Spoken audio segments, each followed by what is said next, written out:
They say silence is peaceful. Not in Black Hollow. Here, silence has weight. It creeps. It watches. It waits. I've spent the last 20 years trying to ignore that silence, pretending it's just wind or rats in the walls or the old bones of this dying town groaning under their own history. But tonight, standing alone under a broken sky, I feel it pressing against my skin like a second breath. And for the first time in 2 decades, it's not empty. It's listening. My name is Mike Harrow. I'm the cemetery groundskeeper for a town no one moves to, only out of. Black Hollow is where old ghosts go to die, and I guess I'm one of them. Every morning I walk the perimeter of St. Luke's graveyard with a rusted shovel and a flask tucked into my coat. No one complains when the lawn's a little overgrown. Most of the families moved away years ago, and the ones who stayed, they don't visit the dead. They're too scared of what might follow them home. My trailer sits on the edge of the cemetery, backed up against a forest that swallows more than just sound. I live alone, unless you count the crows, or the thing under the church. But I wasn't thinking about that tonight. Not yet. I had just finished locking the iron gate when the static started. It came from the old radio inside my trailer, the one that only catches one station on a good day and hums dead air on a bad one. I hadn't touched it in weeks. Still, it buzzed to life on its own, like a cough in the throat of an empty room. I stepped inside and stood still. The wind outside rattled the loose window pane. My boots left wet prints on the linoleum.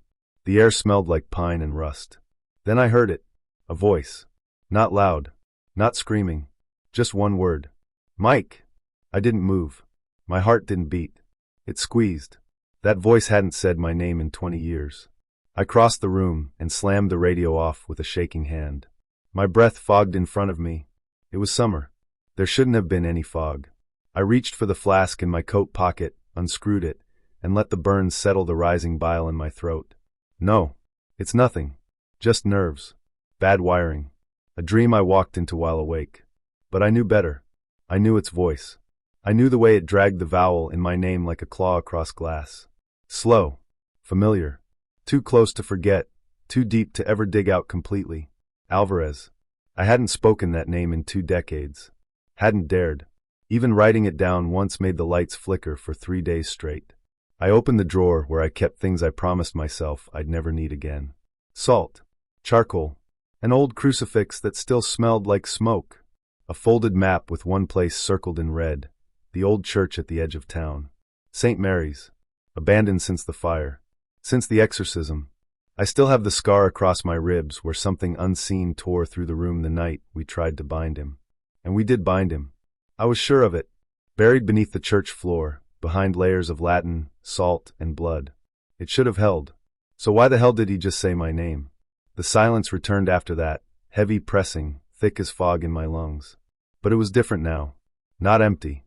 Expectant. I sat down in my old armchair, radio dead again, and stared at the door. I didn't sleep that night. Because I knew. The demon I trapped 20 years ago just said my name again. And that meant it was waking up. I didn't sleep that night. Not really.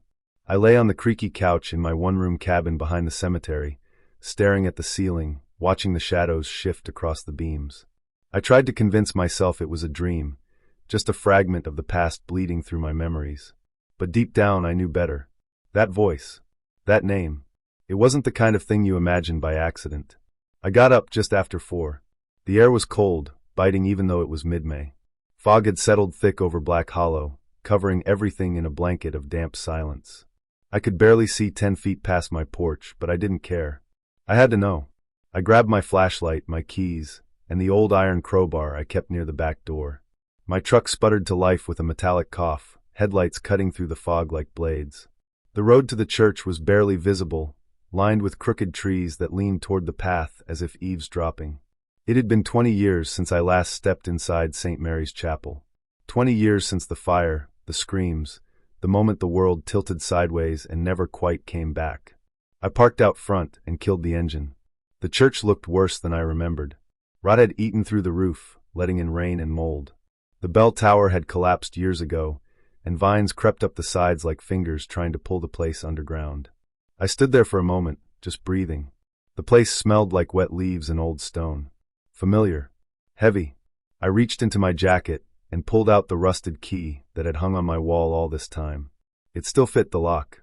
The door groaned open, louder than I expected. Inside, it was dark as a tomb. My flashlight beam swept across the pews, some broken, some overturned. The altar was still there, cracked down the middle like a broken tooth. And behind it, the trapdoor. My stomach turned. I didn't want to open it. Every part of me said to leave it shut. But the voice, it hadn't come from nowhere. I knelt down and brushed away the dust. The sigils carved into the wood were still faintly visible. Latin phrases, protection marks. Most had faded, their edges worn smooth with time. That shouldn't have happened. I used the crowbar to pry it open. The hinges screamed. Cold air rose from the crypt below, colder than it had any right to be. I shone the light down into the stairwell. The stone steps were slick with moisture. Moss clung to the walls. Every step down felt like walking into a coffin. And then I saw it, the circle. The seal was still there, drawn in blood and salt. The salt lines were thin but unbroken. The symbols etched into the floor were dull but not erased. But something was different. I moved closer, stepping just to the edge. My breath fogged in the air, even though I was sweating under my coat. There, in the center of the circle, was a single word. It hadn't been there before. It was fresh, carved into the stone with something sharp. I knelt and traced the grooves with my fingertips, heart thudding in my ears. Mike. My name. It wasn't a message. It was a greeting. That was the moment I knew he was still down there. And he was waking up. Alvarez had waited. And now he remembered me. I was smoking behind the chapel when the sirens started howling. The sound didn't belong in Black Hollow. We were too small for noise like that. Ambulances, sure. But not police cruisers speeding through the cemetery gates, headlights cutting through the rising fog like knives through flesh. I crushed my cigarette under my boot and walked toward the commotion, heart thudding slow but heavy. They found the boy. His name was Nolan Brewer, 9 years old. Disappeared 2 days ago while riding his bike near the woods that hemmed the old church. His mother, poor thing, came knocking on my door that night, red-eyed and panicked. I told her the truth. I hadn't seen anything, but I'd keep an eye out. Now, 2 sheriff's deputies were carrying Nolan across the uneven gravel lot. He looked untouched, no blood, no scratches, but his skin was pale and his eyes were wide open like someone had left a door unlocked inside his skull. He didn't scream. He didn't cry. He was whispering. They laid him on the back of an ambulance. One of the medics was trying to get him to blink, speak, respond to his name. I stood to the side, unnoticed, half in shadow. I could hear the boy's voice under the medic's questions. He kept repeating something under his breath, over and over like a prayer. No, not a prayer. A chant. I stepped closer. Carefully. Quietly. Adveniat tenebri redemptor fractus, adveniat tenebri redemptor fractus. My breath caught. Latin. Old Latin. Words I hadn't heard in 20 years. Back then, they came from Alvarez's mouth, during the last minutes of the exorcism. He said them as the flames rose, as the others screamed, as I pressed the seal into his chest and prayed it would hold. It did. Or I thought it did. Now here it was again, spilling from the lips of a 9-year-old boy.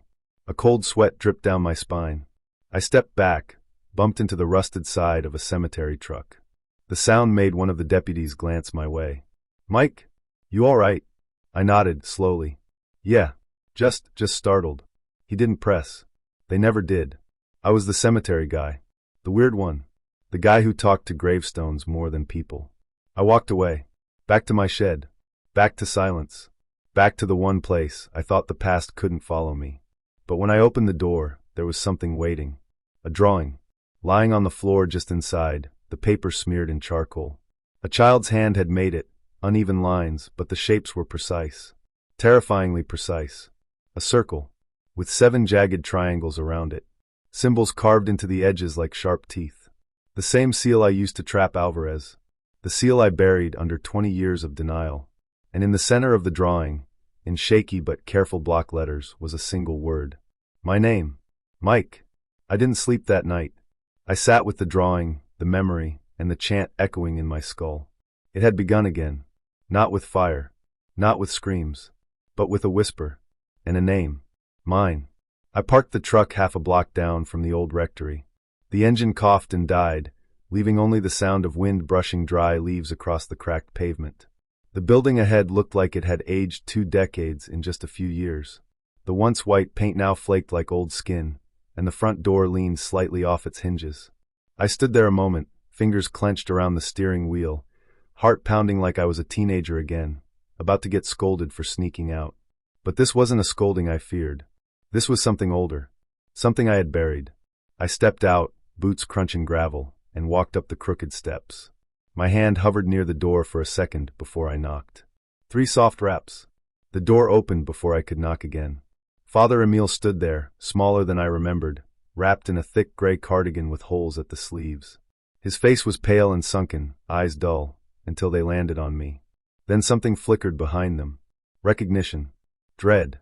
He didn't speak. He just stepped aside. Inside, the place smelled like old paper and damp wood. Books lined every wall, most of them worn theology texts and dusty occult manuscripts. The room was dim, the only light coming from a single lamp on a side table, its shade leaning at an odd angle. I followed Emile into the small sitting room. He sat down slowly in a creaking chair by the fireplace, though there was no fire. I stayed standing. "It's back, isn't it?" he said without looking at me. I nodded. "Yes." He sighed, long and low. "How long?" 3 days ago." It whispered my name. Same voice. He closed his eyes and pinched the bridge of his nose. "I told myself we sealed it for good." "You told me we sealed it," I said. My voice cracked, and I hated that. He looked up at me, face hardening. "We did everything right. The Latin was clean. The binding circle was complete. Then why did it speak again?" I took a step forward. "Why did that boy draw the same glyphs we carved into the church floor?" He flinched at that. "A boy?" I nodded. "Found wandering near the old church. Said a phrase in Latin, sanguine legatus, sed oculus mene apertus." His face went pale. "You recognize it," I said. He leaned back, his hands trembling now. "Bloodbound, but the eye remains open." Silence fell between us like a dropped shroud. I stared at the floor.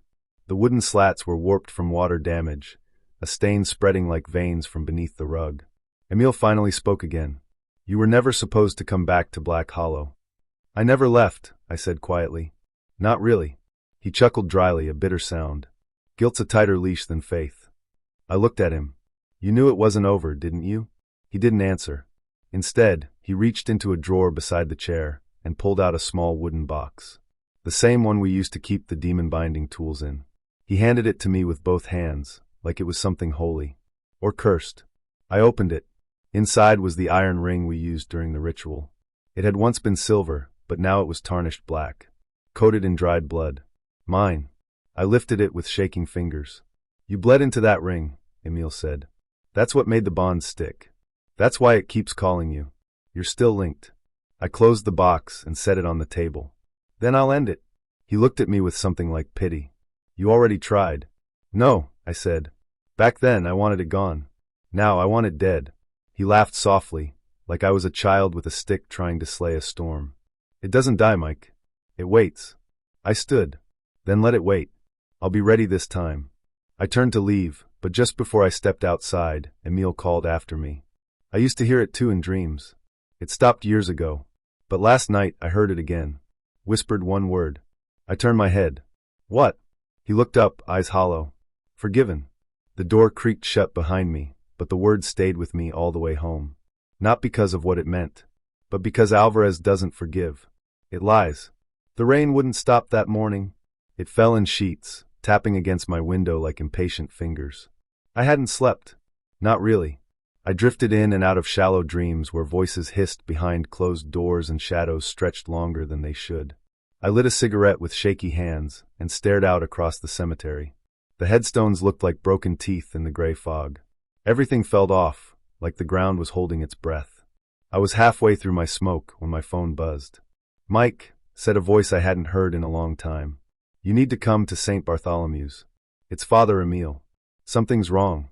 It was Sheriff Lana Doyle. We hadn't spoken in over a decade.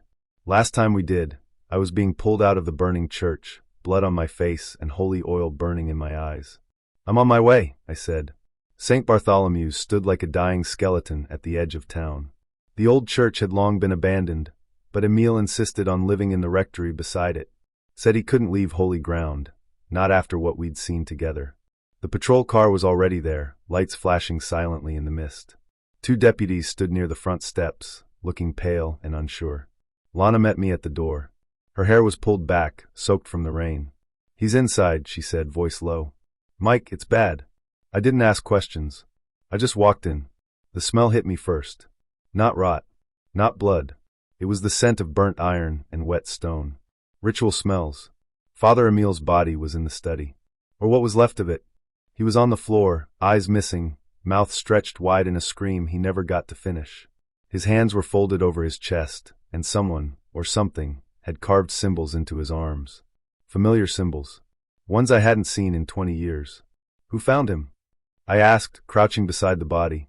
One of the altar boys, Lana said quietly. Came to drop off supplies. Found the door open, candles still burning. No forced entry. No prints. Just this. She handed me a small slip of paper, crumpled and damp. It was a drawing. Childlike. Thick, uneven lines. It showed a man standing in front of a door made of bones. And behind the door, something with eyes like black stars. Alvarez. He knew, I whispered. He knew it was waking up. Lana crossed her arms. You think the demon's back? No, I said, looking down at Emil's face. I think it never left. I stood up and turned to the bookshelf. Emil had been cataloging old rites for years. I ran my finger along the spines until I found a familiar one, Malum Veritas, the Book of True Evil. Inside the cover was a note, written in Emil's spidery handwriting. The seal is bleeding. He speaks again. The blood calls to him. I closed the book and looked at Lana. You need to keep this quiet, I said. No press. No police tape. If the town finds out, it'll feed him. Fear gives him strength. She didn't like it. I could see it in her eyes. But she nodded.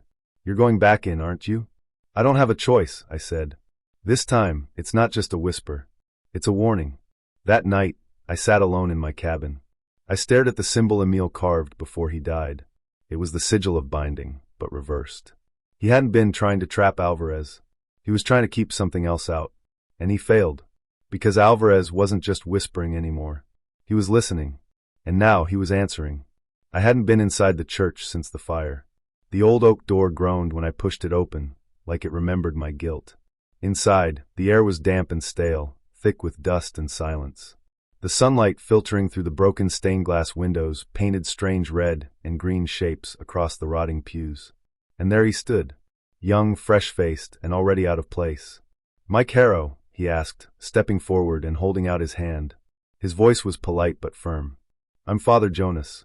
The diocese sent me to assist after Father Emil's passing. I didn't take his hand. Instead, I stared at the crucifix behind him. Even that looked tired, like it had watched too much horror and was too exhausted to care anymore. He dropped his hand slowly, but the smile stayed on his face. The kind of smile people use when they're not really listening, but want you to think they are.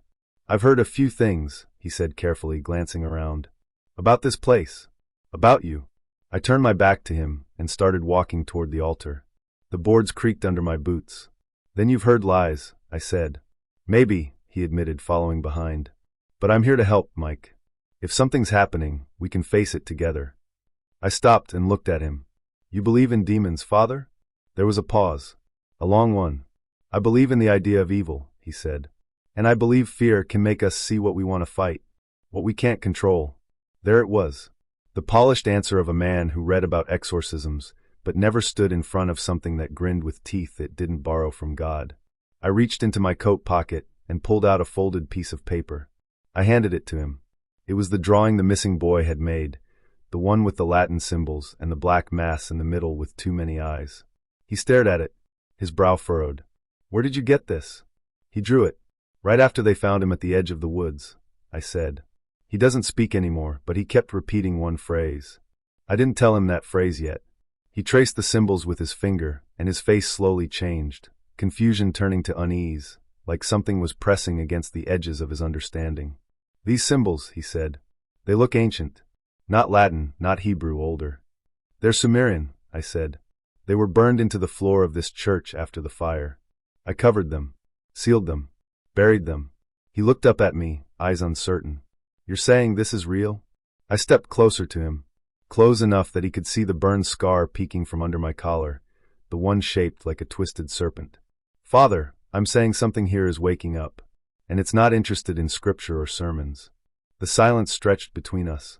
I need access to the church crypt, I said. Tonight. He hesitated. Mike, I can't just. Don't, I cut in. Don't give me protocol. You weren't here 20 years ago. You didn't see what crawled from that boy's mouth. You didn't watch Emil scream as the fire took him. You didn't smell what it left behind. I could see the doubt cracking in his eyes, but it hadn't fully broken yet. He still thought he was here to help the mentally unwell. He still thought this was just about trauma. Look, he said finally, his voice quieter now. Give me some time. Let me reach out to the archives. There is no time, I said sharply. A deep sound echoed from somewhere beneath the floorboards. Not a voice. Not quite. Just a pressure. Like something rolling over in its sleep. Father Jonas froze. His eyes darted to the altar. What was that? I didn't answer. I already knew what it was. Alvarez was listening. And for the first time in 2 decades, he had something new to play with. The first time I heard his voice again, I was standing at the edge of the crypt, alone, half-drunk, and shaking.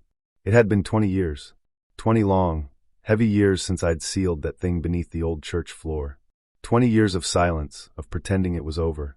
But it wasn't. Not even close. The iron gate to the crypt groaned as I pushed it open. The hinges screamed like they hadn't moved in decades. I held my breath and stepped inside. The air was colder than it should have been. Not just cool, but dead. No wind. No smell. Just stillness. I lit my flashlight and let the beam glide over the stone walls. The salt line was broken. Not gone, just disturbed. As if something had brushed against it. That's when the hair on the back of my neck stood up. I crouched down and ran my fingers over the floor. The markings were faint now, worn by time and damp. But the blood that sealed him in? It was still there. Still dark. Still sticky in the deepest grooves. Mike! I froze. It wasn't loud. It wasn't even clear. It came from everywhere and nowhere. Like a whisper behind my teeth. I stood up slowly. My heart slammed in my chest, hard enough to hurt. I pointed the flashlight around the crypt. Who's there? I said, my voice barely holding steady. Then came the laughter. Soft, deep, like something enjoying a private joke. You remember the fire, don't you? My grip on the flashlight tightened. You're not real. You can't be real. The seal is cracked, the voice finished. And you're leaking, Mike. Dripping with guilt. It seeps into the ground, down to me. I drink it. I savor it. I backed toward the entrance. My flashlight flickered.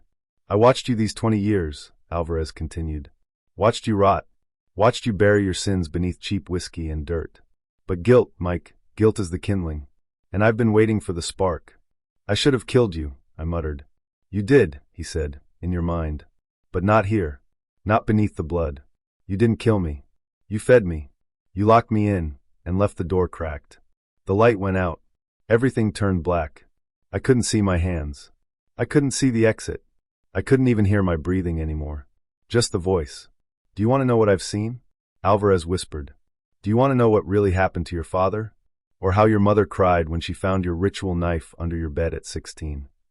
My knees buckled. I hit the ground hard. You think I'm still that thing in the circle. But I grew, Mike. You trapped me in a womb, not a tomb. The flashlight snapped back on by itself. And standing across from me, behind the broken seal, was a shadow. Human in shape, but its face was smoke. A slow, writhing black fog. And in the middle of that fog, 2 eyes glowed faintly red. I'm not here to kill you, it said. Then why come back? I whispered. Because you're the last key. And I don't want out through the door, Mike. I want out through you. Then the shadow stepped back into the darkness. The light flickered again, and it was gone. I sat there for what felt like an hour, staring at the broken line of salt, trying to breathe. My hands wouldn't stop shaking. I knew what this meant. Alvarez wasn't just awake. He was hungry, and he remembered my name. I sat alone in my cabin with the lights off, the only sound coming from the slow creak of the ceiling fan and the storm whispering outside. The bottle of whiskey on my table was nearly empty, and the journal in front of me was covered in scribbled names, dates, and symbols. My handwriting looked like the ramblings of a madman, and maybe that's what I was becoming. But I saw it now. This wasn't random. Emil's death, Carla's accident, Nate's disappearance. They were all connected. All part of the original 7 who sealed Alvarez inside the crypt 20 years ago. Back then, we thought we'd won. We thought we'd buried the evil for good. But the truth was uglier, deeper. And now the past was pulling itself back up through the dirt. I leaned back, the chair groaning beneath me, and stared at the wall where I'd pinned the old photo of our team, 7 people, young and confident, standing in front of that cursed church. All of us smiling, stupid and blind to what we were really doing. Now 4 of them were gone. Dead in ways that didn't make sense. Carla drowned in her bathtub, even though she was a lifeguard for 15 years. Her eyes had been wide open, staring at the ceiling, as if something had pulled her under. Nate disappeared during a hike, and they found his compass buried in a tree stump carved with runes no one could read. Emil's body was found knelt before the altar with a melted rosary in his hands. It was happening in the order we stood that day in the photo. I was next. I ran my fingers slowly along the names I'd written in order. 1 Carla drowned. 2 Nate vanished. 3 Emil, gutted like a sacrifice. 4 Mike me. 5 Sarah, the medium who'd gone blind after the exorcism. 6 Hal, the old hunter who helped build the seal. 7 Father Keen, the lead priest who went into hiding. I needed to warn Sarah and Hal. I didn't know where Keen had run off to, but if I didn't find him soon, we'd all be gone. But the problem was, I didn't think Alvarez was just picking us off for revenge. No, he was feeding on us. Each death gave him more strength, more voice. He was rebuilding himself piece by piece, soul by soul. That's why the symbols at the crypt were glowing again. That's why the seal was weakening. The deaths weren't a punishment, they were part of the design. I stood up suddenly, the chair toppling over behind me. My hands were trembling, but I didn't care anymore. I grabbed my coat, shoved the journal into my bag, and headed out into the storm. As I stepped into the cold rain, I saw something that froze me. A small wooden bird hanging from my doorknob. Old and crude, carved by hand. It was the same toy Emil used to make for the kids at Sunday school. But Emil was dead. I slowly reached out and turned it over. Underneath, burned into the wood, was a single word. Next. My name wasn't on it, but I didn't need it to be. I could feel Alvarez watching, waiting. The pattern was unfolding, and I was running out of time. I spent the afternoon watching the clouds bruise over Black Hollow. The sky turned an ugly shade of gray, the kind that smells like burnt dust and old rain. The trees outside my cabin shivered without wind. Nature knows things before we do. I sat at the kitchen table with my old leather-bound journal open, the one I swore I'd never touch again. 20 years ago, I scribbled every rune, every chant, every broken piece of knowledge I'd stolen from the mouths of mad priests and burnt pages. Back when I still thought I could fix things. My hands trembled as I flipped to the page marked Last Resort. It had a drawing of a blood-sealed circle, the words smudged but still legible. If the seal ever breaks, combine fresh blood with sanctified salt. Do not speak. Do not hesitate. Do not ask questions. Close the circle. I whispered a dry laugh. Sanctified salt. Like I had any of that lying around. I drove into town, avoiding eye contact with anyone still walking the streets. People had started to act strange lately.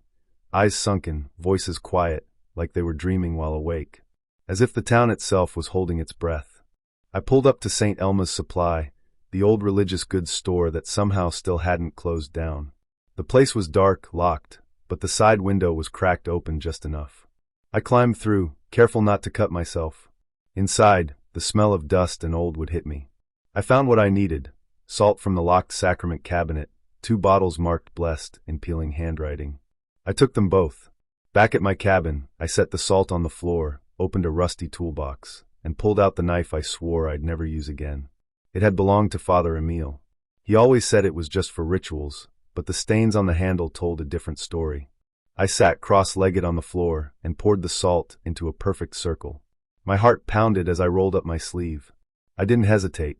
I dragged the knife across the soft part of my forearm, just deep enough. Blood beaded instantly, warm and bright. I let it drip slowly into the salt. The grains hissed, fizzed like something alive. When I finished, I stood back and watched the circle pulse once, just once, and then settle. It had begun. Night fell quicker than usual. The trees outside bent low, their branches scratching the walls like fingernails. The wind howled, but it didn't come from outside. It came from underneath. The church. I grabbed my bag, salt, the knife, a flashlight, and the old journal, and got into my truck. As I turned onto Hollow Road, every light in town blinked out at once. Street lamps, porches, windows. Even the radio in my truck died mid-song. Dead silence. Then the church bells rang. 3 times. No one had touched those bells in 20 years. My fingers clenched the steering wheel so hard it groaned. I didn't breathe until I pulled up outside the old church. The place looked worse than I remembered. The stained glass was cracked, some windows boarded over. The doors were open, just wide enough for one man to walk through. Inside, the air was colder. Not the kind of cold you feel in your bones, but in your soul. The pews were rotting, mold climbing up the walls. The pulpit leaned to one side like it was ashamed. And then I heard it. A whisper. Not loud. Not angry. Just familiar. Mike! I froze. My breath caught in my throat. I hadn't heard my name spoken like that in years. Not since the last time Alvarez tried to crawl through the veil. I followed the sound down the aisle. My boots creaked on warped floorboards. The trapdoor behind the pulpit sat slightly ajar. The crypt. The place where we buried it. Where I sealed it with words I didn't fully understand. I knelt and brushed away the dust. The blood-salt circle was still there, but it was fading. Cracks had formed in the stone, spiderweb thin but growing. And in the silence, I heard breathing. Not mine. Slow, shallow, and hungry. I stood at the edge of the trapdoor and stared into the dark. The flashlight flickered, even with fresh batteries. I opened my journal and found the passage I needed. My fingers shook, but I read the lines silently, moving my lips, not daring to speak out loud. Not here. Not yet. Something moved down below. I turned off the light, closed my eyes, and stepped into the dark. This time I wouldn't run. This time I'd finish it. I didn't sleep the night before. I couldn't. The storm had rolled in fast, thick clouds curling over Black Hollow like a noose. The rain started as a whisper against my window, then turned into fists hammering down from the sky. Thunder shook the ground. I paced my kitchen floor in bare feet, holding a cup of black coffee that had long gone cold. I kept hearing him. Not clearly. Not words. Just the feeling of being called, like someone was mouthing my name in the dark, just out of reach. My hands trembled when I lit the final candle. The power had gone out an hour ago. I didn't bother trying the phone. I knew nothing would work tonight. That wasn't a guess. That was part of his way. I had been in this dance before. By 3:12 a.m., I grabbed my old duffel and stepped out into the rain. My boots sank in the mud. The forest around the church had thickened in ways it shouldn't have. Trees looked taller, darker. The road was barely a path anymore, and when I passed the old wooden sign, St. Harrow's Chapel, I noticed the name was gone. Scraped clean. The church looked worse than I remembered. Rot had eaten through the beams. The stained glass windows were shattered, jagged edges like teeth waiting for something to bleed. But the front doors were wide open, not swinging in the wind. Open deliberately. He was waiting. I stepped inside. The air was heavy. It felt like I'd walked underwater. My ears popped, and for a second, I thought I heard organ music, but it stopped the moment I noticed it. Silence replaced it. Not peaceful silence. This was the kind that pressed against your ribs. At the end of the aisle, the crypt door was open, and Father Jonas stood beside it. He didn't look surprised to see me. In fact, he was smiling. That bothered me most. Jonas had never smiled like that before. He was a stiff man, formal, doubtful. But now, he looked relaxed. Too relaxed. "Mike," he said, calm and warm. "You made it." His voice was wrong. It was his voice, yes, but deeper. Like someone else was speaking through him, wearing him like a second skin. I didn't answer. I gripped the duffel tighter and stepped forward. Jonas chuckled. "You don't have to say anything. Just listen. That's all I've ever wanted." I stopped halfway down the aisle. The candlelight flickered wildly on the walls. There were marks there, new ones, symbols drawn in ash and something darker. Blood, maybe. They weren't part of the original binding. They were invitations. He stepped toward me slowly. "Do you remember the last thing I said to you? When you buried me?" I froze. He nodded. "Yes. You do. Good. It's important to remember our words. They echo. They shape the world around us." "I didn't bury you," I said. My voice cracked. "You're not Jonas." He smiled wider. "No. But he let me in. You opened the door, but he left it unlocked." I felt it then, the shift in the air, like a current beneath my feet. Time wasn't flowing normally. My breath fogged in the warmth, and I saw things, flashes of the past. Father Emile screaming. Rachel burning. My own hand, drawing the final symbol 20 years ago. Not to banish, but to trap. I had never sealed Alvarez. I had given him a doorway. "You lied to yourself for a long time," Alvarez whispered, stepping forward again. "But it's okay, Mike. You're here now. You came back. That means you're ready." The church pulsed. The walls stretched. I saw shadows slithering along the ceiling, not matching anything in the room. They watched me, studied me, waiting. I clenched my fists. I didn't come to talk, I said, stepping forward. I know, Alvarez replied. You came to finish it, but you still don't understand what it is you're trying to end. He raised his hand, and suddenly, we weren't in the church anymore. We stood in the crypt. Except it was wrong. Warped. Floating candles hovered in the air, casting blood-red light on the stone. Chains snaked across the floor, twitching like worms.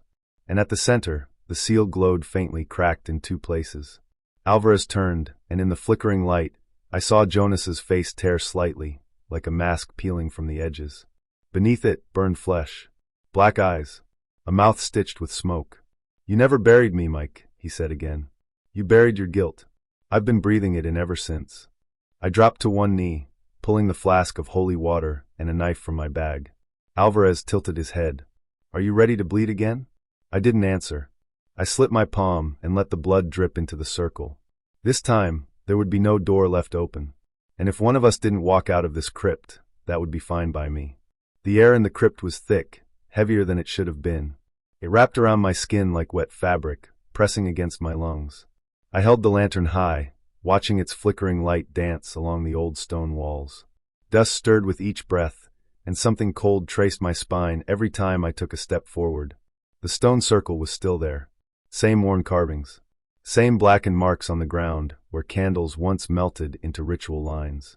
But now something felt off. I crouched beside the edge of the circle, running my fingers along the cracks. The salt lines were faded, the symbols nearly gone. But that wasn't what made my stomach twist. It was the blood. Fresh. Thin trails of red ran between the carvings, like veins pulsing out from the center. Someone had already begun a ritual. And it wasn't me. I stood slowly, gripping the small leather book I had brought, the original exorcism journal, half burnt, half madness. My hands trembled as I turned to the final page. The one we never read aloud. The one we were warned to never use. The writing was shaky, almost frantic. And in the margins, I saw something I'd missed for years. A small, faint mark. A symbol I didn't recognize then, but I do now. It was a sigil, not of binding, but of invitation. My throat went dry. We didn't trap Alvarez. We called him. And 20 years ago, we didn't seal him in this crypt. We opened the door and left it cracked.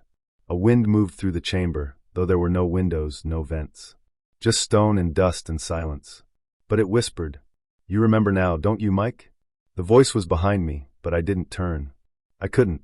That's why the fire wouldn't stop. Why the girl screamed, even after she died. Why your mentor begged you to finish it, and you hesitated. The lantern dimmed, shadows stretching taller than they should. I could hear my heartbeat in my ears, loud and uneven. You weren't trying to banish me. You offered me a home. You chose this place, these words. You just didn't realize you were the final piece. My knees buckled, and I dropped to the cold floor. The journal slipped from my hand and landed in the red-stained circle. The blood began to move, slow at first, then faster, spiraling inward like it was being sucked down into something below. You weren't a savior, Mike. You were the doorway. I felt him then, Alvarez, his presence sliding along my back, close but not touching. A heat pulsed from behind me, like standing too near a furnace. I turned. He wasn't there, but the crypt had changed. The stone walls had grown darker. Wet. Breathing. The symbols that once protected this place now burned with a dull red light, and in the center of the circle, where the journal had landed, a hand slowly rose. Charred. Fingerless. Wrapped in chains of ash. I stumbled backward. My spine hit the wall hard, knocking the air from my lungs. You sealed me with a lie, Mike. And now truth demands payment. The hand clawed forward. Then an arm. Then a face, eyeless and smiling, burned into something inhuman, but still echoing a man I once knew. Alvarez. He dragged himself from the floor like a puppet pulled by invisible strings, his voice crawling into my ears like insects. I need one final word. One truth spoken freely. Then the gate opens, and you'll walk beside me like before. No, I whispered, but the word felt hollow. You already did, he said. And suddenly I remembered. Not all of it. Just a flash. A moment in the fire. A scream. A choice. I was the one who read the last line aloud. I was the one who let him in. Because I didn't want to die that night. Because I was afraid. And fear is permission. I stared at the blood-soaked floor, at the shifting thing crawling toward me, at the truth unraveling everything I believed about that night. I wasn't the hero. I was the key, and Alvarez never left. He was just waiting for me to open the door again. The air inside the crypt was colder than death. Not the kind of cold you feel on your skin, but the kind that settles into your bones, that makes your thoughts sluggish and your heart heavy. My boots scraped against stone steps slick with old moss and something darker, something sticky. Blood, maybe. Or the memory of it. I held the iron lantern out in front of me, its light flickering like it was nervous too. The flame danced with every breath I took. The crypt hadn't changed in 20 years. The cracked walls still wept water. The chains we used to hold Alvarez's vessel, twisted iron laced with blessed copper, still hung from the ceiling, though one link had snapped. That was new. And then I heard it. My name. Not shouted. Not growled. Just whispered. Mike. I stopped breathing. You're here again. You always come back. I moved closer to the center of the crypt where the broken seal lay, a circle of salt and sigils, some faded, some still faintly glowing. I dropped to my knees, pulling out the vial of fresh goat's blood and a pinch of salt I had ground with my own teeth. I began redrawing the lines. My hand trembled, but I kept going. The words from the old rite spilled from my lips, half in Latin, half in broken memory. You've aged, Mike, the voice said again. But your eyes are still filled with fire. Good. I want to see them when you break. A shape began forming in the shadows just beyond the lantern's reach. It didn't walk. It poured, like smoke with weight. It crept down the wall, limbs wrong and stretched, bones bending in places bones don't bend. Why now? I asked. My voice sounded small in that place. Because the door is open. You cracked it 20 years ago when you panicked. When you offered something that wasn't yours to give. My stomach twisted. You remember, don't you? It purred. You said the words wrong. You gave me the boy's name instead of your own. I slammed the vial down and stood. Shut up! That boy screamed for you until his throat bled. He believed you'd save him. My hand flew to my belt, pulling out the dagger, one-eyed soaked in holy oil and carved with symbols that only appeared in firelight. Alvarez laughed. You came to kill me, he said. But you've never understood. You can't kill what never died. The shadows rushed forward, slamming me into the wall. My ribs cracked. Pain shot up my spine. The lantern shattered, plunging everything into darkness. You could join me, Alvarez whispered in my ear. Let the guilt go. Give me your name, truly this time, and I will make you forget. I thought about it. I won't lie. For a heartbeat too long, I wanted peace. I wanted silence. I wanted to stop waking up drenched in sweat, gasping for air that never felt clean. But then I saw his face, the boy. Daniel. 11 years old. Eyes wide, mouth open in silent scream. I screamed now. Not in fear, but in rage. I took the dagger and drove it into my palm, blood pouring over the sigils I'd redrawn. The ground shook. I bind you, I growled through gritted teeth. In my blood, in my name, in the name of every soul you've scarred. A roar tore through the crypt, so loud the walls cracked and dust rained from above. The shadows tried to crawl into my mouth, my eyes, my ears. I bit my tongue until I tasted iron. I am your prison now. I screamed. You will speak only when I let you. You will move only when I fall. The circle flared. Fire, real and not real, surged up from the floor. The smell of sulfur and burning meat filled my nose. Alvarez's voice turned into a shriek, animal, broken, furious. No. Then silence. I was alone. Smoke curled around my boots. The crypt still burned, but it didn't touch me. The sigils pulsed with a soft red light. I collapsed to the floor, dizzy, my hands still bleeding. He was inside me now. Not free. Not loose. But not gone. Trapped. Again. This time, forever, if I had the strength to carry him. I crawled out of the crypt as the fire died behind me. Dawn was breaking through the trees. The mist had lifted. Birds were singing again. But in my mind I heard the whisper, distant, bitter, waiting. I'll be patient, Mike. You won't last forever. I didn't answer. I just walked toward the light. The old church was breathing. I know how that sounds.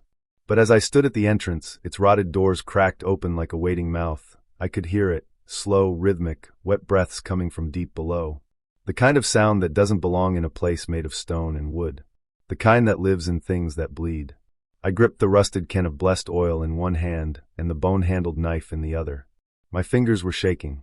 I had already carved the symbols into my arms, shallow cuts filled with salt and ash. The ritual had to be sealed with pain. The church smelled like mold and burnt wax. The old pews were covered in dust, and the stained glass windows had long since cracked and fallen. The moonlight poured through the holes in the roof, painting strange shapes across the floor like the shadows were watching me. I walked slowly down the aisle. Every step echoed louder than it should have. It was as if the silence in here had grown fat over the years and didn't want to be disturbed. The trapdoor at the altar was already open. That's when I knew Alvarez was expecting me. I paused at the edge and looked down into the crypt. I could barely see, but I could feel it, heat like a furnace deep underground. My chest tightened. My vision swam. For a moment, I thought I saw my father standing at the bottom of the stairs. But it wasn't him. Just another trick. I descended, one foot after the other, the steps creaking under me like bones. At the bottom, the circle of chains I had forged 2 decades ago was broken. The runes I'd carved into the walls had been scratched out, violated. But the demon was still there. Alvarez was waiting, hunched in the corner like a shadow that didn't belong. He didn't move, didn't breathe. But when I stepped into the room, his head slowly turned toward me. His voice scraped the walls like claws. "You came back, Michael. After all these years. Still pretending you're the hero." I didn't answer. Words were traps. Every sentence with him was a rope he could use to pull you in. Instead, I poured the oil around the broken circle and struck the match. The flame caught fast. Hungry, the fire roared to life, circling us both. The crypt lit up in flashes of orange and black. Alvarez stepped forward, untouched by the flames. His skin peeled and shifted like old bark coming off a dead tree. "You don't even know what you're sealing away," he whispered. I began the chant, low and steady. My Latin was broken rough, but the meaning was still there. A language older than blood. The same one that ruined my life 20 years ago. Alvarez screamed. But it wasn't a scream of pain. It was laughter. Echoing, choking, joyful laughter. "You think fire can stop me again?" he roared. "You think salt and words can undo what you welcomed into this world?" He lunged at me, but not with claws. With words. "I know what you did, Mike. You were the one who left the door open. You were the one who hesitated. That girl burned because of you." My hand faltered. The match in my other hand nearly dropped. And there she was, Sarah, in the flames, her dress smoldering, her eyes full of terror, her voice whispering, "Why didn't you save me?" I wanted to collapse. I wanted to give in. But I didn't. Because behind her image, Alvarez was smiling. It was all a trick. I bit down hard on the inside of my cheek, drawing blood. I smeared it across the final symbol on the floor and yelled the last word of the chant. The fire changed color. Blue. Then white. Alvarez screamed. This time it was real. His body split into ash and shadow, pulled toward the circle like the air itself was ripping him apart. The walls trembled. The church above groaned like it would collapse. "You don't win this way," Alvarez shrieked. "I am in you now. I will wait again." And then, he was gone. The flames roared up to the ceiling. I collapsed, coughing, my eyes burning. The last thing I saw before passing out was the old symbol on the stone floor glowing faintly, pulsing like a heartbeat.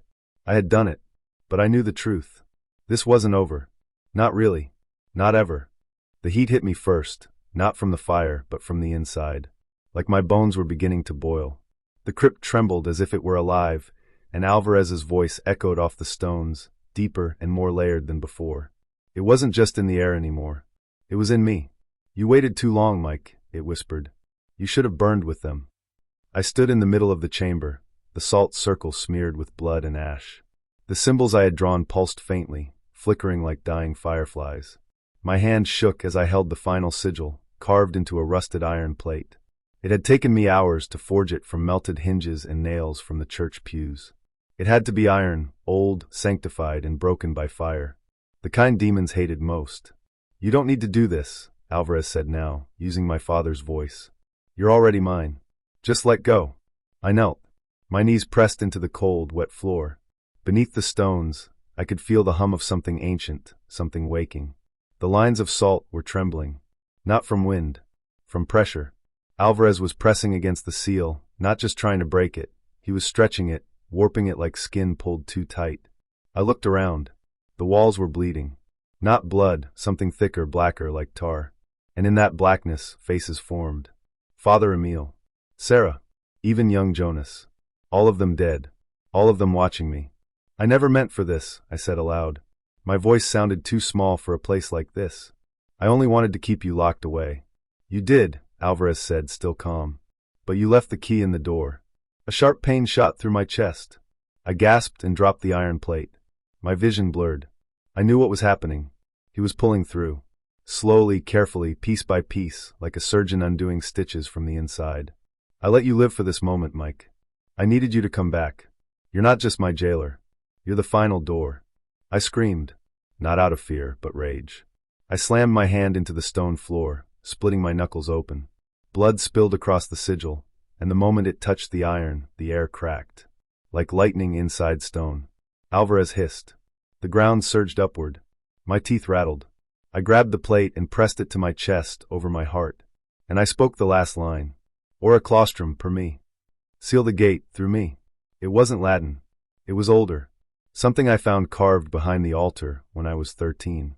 A language of prison walls and forgotten gods. My blood soaked the sigil. My body burned like paper in wind. And then silence. Not peace. Just the kind of silence that makes your ears ring. I was floating. Or maybe falling. Time didn't make sense here. I saw flashes, Jonas smiling. My mother reading to me. The first time I heard Alvarez speak, back when I thought I was in control. I saw the church burning again, this time from above. Like I had become smoke. And then darkness. But I wasn't gone. I opened my eyes. Slowly. The crypt was still. The black tar gone. The faces gone. Just cold stone and my breath. I touched my chest. The iron plate was fused to my skin, burned into the bone. It hurt to breathe. Hurt to blink. But I was alive. I stood. And I knew. He was inside. Not free. Not gone. Just sealed. In me. For now. My legs barely worked, but I staggered to the stairs. The church above was nothing but charred beams and moonlight pouring through the holes in the roof. The town would come. They'd say it was lightning or faulty wiring. They'd move on. They always did. But I wouldn't. I walked into the cemetery, where the mist had started to rise again. Sat beside the old tree where I used to carve runes into the bark. And I wrote in my journal, if you find this, then I'm either dead or worse. Alvarez is not gone. He's waiting. Watching. He doesn't need a doorway anymore. He just needs you to listen. The moment you hear your name, run. Or finish what I couldn't. I closed the book. Left it under the stone. And I waited. Because I knew one day, someone else would hear it. Their name. Whispered in the dark. They think I'm dead. Maybe I am. The church burned for 3 days. The fire danced like it had a mind of its own. Hungry, angry, alive. But it never left the grounds. It didn't touch the trees or the road. Just the church, as if something inside wanted to be seen one last time before it disappeared. When the firefighters showed up, there was nothing left but ash and bones. They said it was electrical. Faulty wiring in an old building. Nobody asked why the wiring was soaked in blood. Nobody noticed the symbol carved into the blackened stone floor. It wasn't for them to understand. And I wasn't there when they searched. Not really. I'm still here. In a way. The seal worked. Alvarez is locked inside. Not in a crypt. Not under a church. But in something far smaller. Something far more fragile. Me. I can feel him. Coiled around my spine like smoke, pressing behind my eyes when I sleep. He doesn't scream anymore. He waits. Silent. Watching. I don't know if it'll hold forever. Maybe nothing does. But for now he's mine. My burden. My prison. The town moved on faster than I thought. Black Hollow was always good at forgetting the things that scared it. A new priest was brought in. A younger one. The cemetery hired a new groundskeeper. Kid named Ryan. Quiet, respectful. I left him a gift. Under a loose stone by the west fence, there's a journal. My journal. Every nightmare, every whisper, every blood-soaked memory, inked into its pages. At the end, I wrote a warning. If you hear your name whispered, run. Or finish what I couldn't. Today, I heard the wind shift. Felt the cold crawl over my skin like it used to. Then, the old radio in the shed flickered on. Just static at first. Then a voice. Jonas. The new priest's name. Alvarez is trying again. I hope Ryan is smarter than I was. Because the eye never shuts. And the door, it never really closed.